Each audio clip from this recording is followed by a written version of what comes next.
নমস্কাৰ বন্ধুসকল, welcome to YouTube channel. বন্ধুসকল, বিগ ব্ৰেকিং নিউজ ইতিমধ্যে ৰাতিপুৱাই মোটামুটি সাধাৰণতে দুপৰীয়াৰ সময়ত এখন আপডেট দিবলৈ বিচাৰিছোঁ যে শিক্ষাৰ্থীলৈ ডাঙৰ খবৰ যে এতিয়াৰ পৰা নহয় আৰু মেট্ৰিক পৰীক্ষা যিটো সাধাৰণতে বহুত দিন ধৰি শুনি আছে।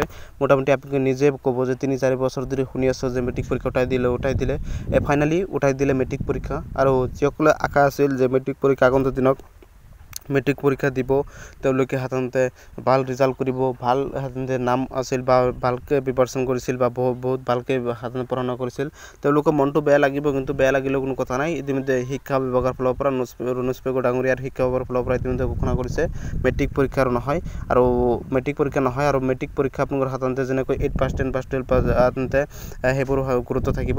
আৰু আপোনালোকৰ 8 পাছৰ সাধাৰণতে যেনেকৈ পৰীক্ষা হয় তেনেকৈ পৰীক্ষা হ'ব। যেনেকৈ সাধাৰণতে আপোনালোকৰ ফাৰ্ষ্ট ইয়াৰ যেনেকৈ পৰীক্ষা এনেই হয় বন্ধুসকল, কিন্তু হাই ছেকেণ্ডেৰী পৰীক্ষা যেনেকুৱা হয় বেলেগ ধৰণৰ হয়। কিন্তু হাই ছেকেণ্ডেৰী পৰীক্ষাৰ সকলোবোৰ থাকিব বন্ধুসকল। সকলো লাখ পৰীক্ষাৰ্থীৰ বাবে ডাঙৰ খবৰ এইটো যে আৰু মেট্ৰিক পৰীক্ষা সকলো উঠাই দিলে। আৰু সকলোক মই অনুৰোধ জনাইছোঁ চেনেলটো ছাবস্ক্ৰাইব কৰি দিব, লাইক এটা কৰি দিব। অসম চৰকাৰৰ প্ৰতিটো খবৰ পাই দিব, মেট্ৰিক হাই ছেকেণ্ডেৰী সকলো আপডেট পাই দিব। অতীত হ'ব মেট্ৰিক পৰীক্ষা।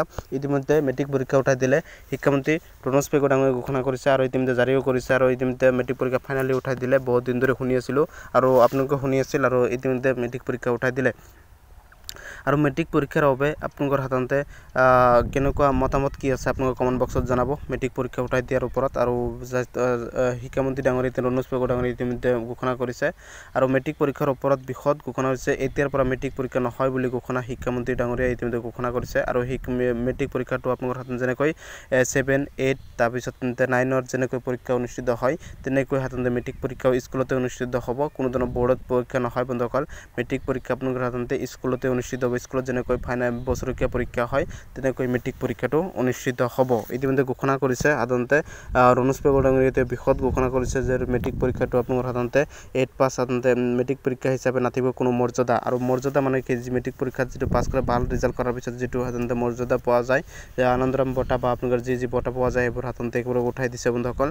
আৰু হাই ছেকেণ্ডেৰী পৰীক্ষাৰ সকলো বাহাল থাকিব, কিন্তু মেট্ৰিক পৰীক্ষাৰ সকলোবোৰ সাধাৰণ নিয়ম নীতি সকলোবোৰ উঠাই দিলে। আৰু মেট্ৰিক পৰীক্ষাত কোনো ধৰণৰ মৰ্যাদা নাথাকে। আৰু মেট্ৰিক পৰীক্ষাৰ যেনেকৈ চাৰ্টিফিকেট পোৱাছিল এনেকুৱা চাৰ্টিফিকেটো নাথাকে। 5ম, 8ম, 10ম শ্ৰেণীৰ উত্তীৰ্ণ হ'লে লাভ কৰিব বিশেষ জলপানী। এইটো বেলেগ ধৰণৰ আঁচনি হ'ব। এইটো আপোনাৰ বেলেগ ধৰণৰ যোনে প্ৰতি বছৰ যেনেকৈ চলে 5ম শ্ৰেণীৰ ক্লাছ 5 তাৰপিছত ক্লাছ 8 10ম শ্ৰেণীৰ যেনেকৈ আপোনালোকৰ বৃত্তি দিব পাৰে তেনেকুৱা এটা সাধাৰণ চিষ্টেম আনিব।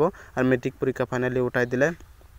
মেট্ৰিক পৰীক্ষা কোনো যেনেকুৱা ধৰণৰ মাৰ্কশ্বিট আগতে পোৱা গৈছিল বা পৰীক্ষা হৈছিল তেনেকুৱা মাৰ্কশ্বিট নহয়। যেনেকুৱা আপোনালোকৰ সাধাৰণতে মোটামুটি মেট্ৰিক পৰীক্ষা উঠাই দিলে। সকলোবোৰ পৰীক্ষা যেনেকৈ বছৰেকীয়া পৰীক্ষা যেনেকৈ অনুষ্ঠিত হয় 8ম 9ম শ্ৰেণীৰ দৰে হ'ব 10ম শ্ৰেণীৰ পৰীক্ষা। 8ম 9ম শ্ৰেণীৰ দৰে পৰীক্ষা হ'ব, কাৰণ যেনেকৈ বছৰেকীয়া পৰীক্ষা অনুষ্ঠিত হয় এনেকৈ সাধাৰণতে এই পৰীক্ষা অনুষ্ঠিত হ'ব।